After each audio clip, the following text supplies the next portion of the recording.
दोस्तों, आपने नटवरलाल का नाम तो सुना ही होगा। ये भारत के सबसे बड़े ठग कहे जाते हैं। नटवरलाल ने भारत का ताजमहल, लाल किला, संसद भवन और कई सारी ऐतिहासिक चीजें फ्रॉड करके बेच दी है। पर दोस्तों, आज के इस वीडियो में हम बात करेंगे दुनिया के सबसे बड़े इंटरनेशनल नटवरलाल की, जिसने फ्रांस का एफिल टावर एक नहीं लेकिन दो बार बेच दिया था। तो दोस्तों, वीडियो तो चलती रहेगी, लेकिन सबसे पहले मुझे ये बताएं कि आप लोग कैसे हैं, कैसे चल रही है आपकी लाइफ, मुझे कमेंट में जरूर बताएं। मैं हूँ हितेश गिरी गोसाई, आप है हेल्दी ज्ञान से भरे एक चैनल द नॉलेज पर। और अगर आपने द नॉलेज को अभी तक सब्सक्राइब नहीं किया है तो इसे सब्सक्राइब करके बेल आइकन जरूर बजा दे। और एवरी फ्राइडे हमारे एक्सक्लूसिव पॉडकास्ट को सुनने के लिए हमें स्पॉटिफाई पर भी जरूर फॉलो करें, जिसका लिंक नीचे डिस्क्रिप्शन में दे दिया है। तो फ्रेंड्स, चलिए जानते हैं एक अनोखी कहानी, जिसने एक बार नहीं लेकिन दो बार पेरिस के एफिल टावर को बेच दिया था। और इस महाठग का नाम था विक्टर लस्टिंग। हालांकि इस इंसान के एक दो नहीं लेकिन पूरे 47 नाम थे, और कोई ये दावे के साथ नहीं कह सकता था कि इन 47 नामों में से उसका असली नाम क्या है। विक्टर लस्टिंग भी इसका असली नाम था या नहीं, इसके बारे में कोई नहीं जानता। माना जाता है कि यह शख्स चेकोस्लोवेकिया का रहने वाला था। हालांकि उसके जन्म स्थान की ये जानकारी भी पुख्ता रूप से साबित नहीं हुई है। मतलब दुनिया के इस महाठग के बारे में दुनिया वो ही जानती है जो उसने दुनिया को बताया था। इसके अलावा उसकी जन्म कुंडली तो कोई नहीं जानता है। हालांकि अमेरिकन FBI और कुछ ऑफिसर्स ने इसका नाम विक्टर लस्टिंग रखा है।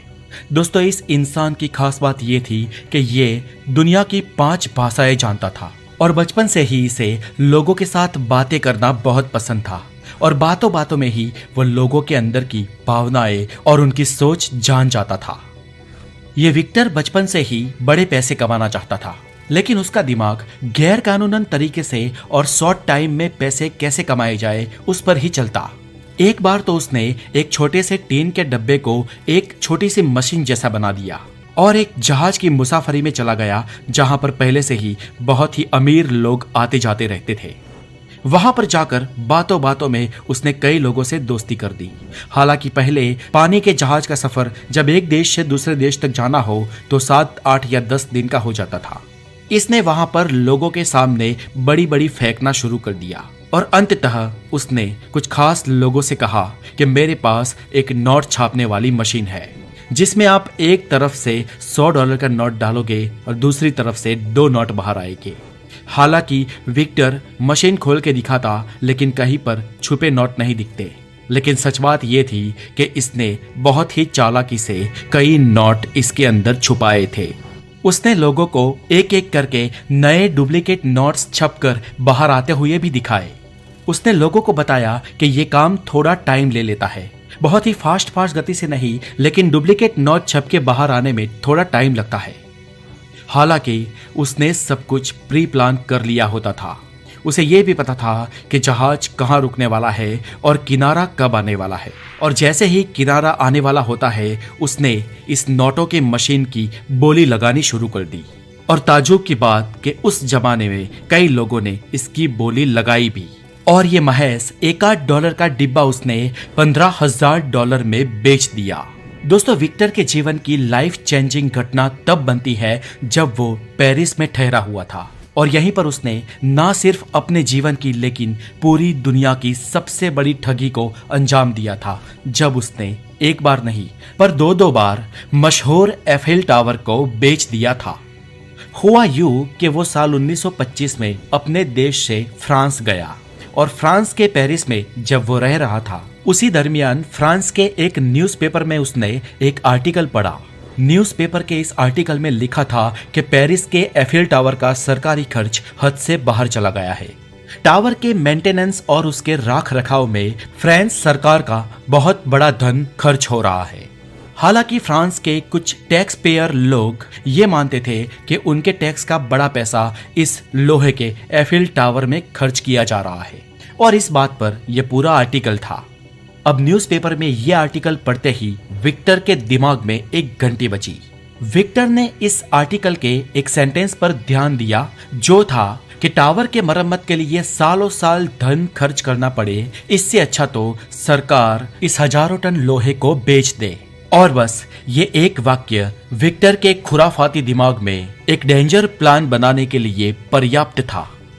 अब उस समय एफिल टावर के टॉप पर एक टेलीग्राफिक एंटीना लगा हुआ था और इसलिए इस टावर का पूरा मैनेजमेंट फ्रांस का टेलीग्राम मंत्रालय कर रहा था और विक्टर ने उस मंत्रालय का बखूबी हमशक्ल एक लेटर पेड छपवाया और उसने इस लेटर पेड में अपना खुद का नाम इस मंत्रालय के असिस्टेंट डायरेक्टर जनरल के रूप में छपवाया और पेरिस के लोहे के बड़े 6 व्यापारियों को उसने कॉन्ट्रैक्ट देने का ऑफर करते हुए पेरिस के एक बड़े होटल में ऑफिशियल मीटिंग के लिए बुलाया।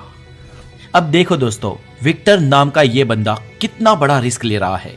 कहते हैं ना, रिस्क है तो इश्क है, लेकिन यहाँ उसके लिए ये इश्क रिस्क से ज्यादा जुनून बन चुका था। अब पेरिस के एक होटल में मीटिंग हुई और विक्टर ने उन व्यापारियों को बताया कि सरकार एफिल टावर का इतना बड़ा खर्च अब उठाना नहीं चाहती है। हालांकि सरकार तो उसके लोहे को बेचने का भी सोच रही थी, आपने न्यूज़पेपर में भी पढ़ा होगा। लेकिन सीक्रेट बात यह है कि सरकार एफिल टावर को एज इट इज किसी बड़ी पार्टी को बेच देना चाहती है और अगर आप में से कोई इसे खरीदना चाहता है तो सोचकर अपनी ऑफर बताए।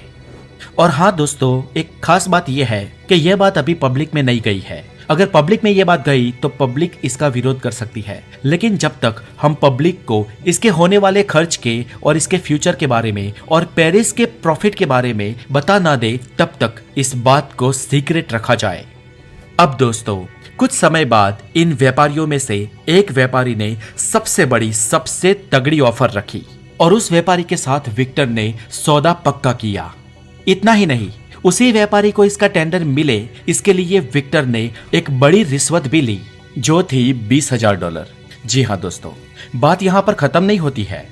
उस व्यापारी ने विक्टर को सीक्रेटली ये भी पूछा कि बिड कहाँ तक जा सकती है और ये बात लीक करने के लिए विक्टर ने उससे $50,000 और भी लिए, यानी कि टोटल उस व्यापारी से विक्टर ने $70,000 ले लिए। किस पे? एफिल टावर के नाम पे।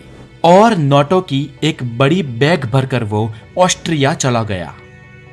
अब विक्टर को छुपना था और उसका ध्यान इस पर भी था कि उसका भांडा आखिर कितने दिनों में फूटेगा और भांडा फूटने की खबर पढ़ने के लिए वो ऑस्ट्रिया में भी फ्रांस के न्यूज़पेपर को खरीदता रहा, पर कई महीनों तक कोई भी खबर पढ़ने में नहीं आई। इसलिए विक्टर ने यह सोच लिया कि उस व्यापारी ने अपनी मूर्खता प्रदर्शित ना हो जाए, इसलिए चुप रहना ही पसंद किया होगा। अब इस बात से खुश और निश्चित होकर विक्टर वापस पेरिस गया और उन 6 में से एक और व्यापारी को उसने एफिल टावर दोबारा बेच दिया। पर इस बार इस डील में विक्टर ने जिस दूसरे व्यापारी के साथ डील की थी उसे उस पर शक हो गया और उसने पुलिस बुला दी। हालांकि वो वहां से भी पुलिस आने से पहले फरार हो गया और अमेरिका भाग गया। हालांकि अमेरिका में भी उसने अपने कारनामे नहीं छोड़े, वहां भी वो डुप्लीकेट नोट छापता रहा और शिकागो के कई बड़े गैंगस्टरों से इसके संबंध थे। विक्टर को अमेरिका में भी सालों तक FBI खोजती रही, लेकिन वो किसी के पकड़ में नहीं आया। पर आखिरकार विक्टर को उसकी प्रेमिका ने ही धोखा दे दिया और उसे पुलिस में पकड़वा दिया। इसके बाद विक्टर को 20 साल की सजा हुई और उसका निधन सजा खत्म होने से पहले ही जेल में ही किसी बीमारी के कारण हो गया। सो फ्रेंड्स, आज के लिए इतना ही। ये वीडियो आपको कैसी लगी मुझे कमेंट करके जरूर बताएं और अगर आप नए हैं तो द नॉलेज को जरूर सब्सक्राइब करें। अपना बहुत सारा ध्यान रखें। Take care.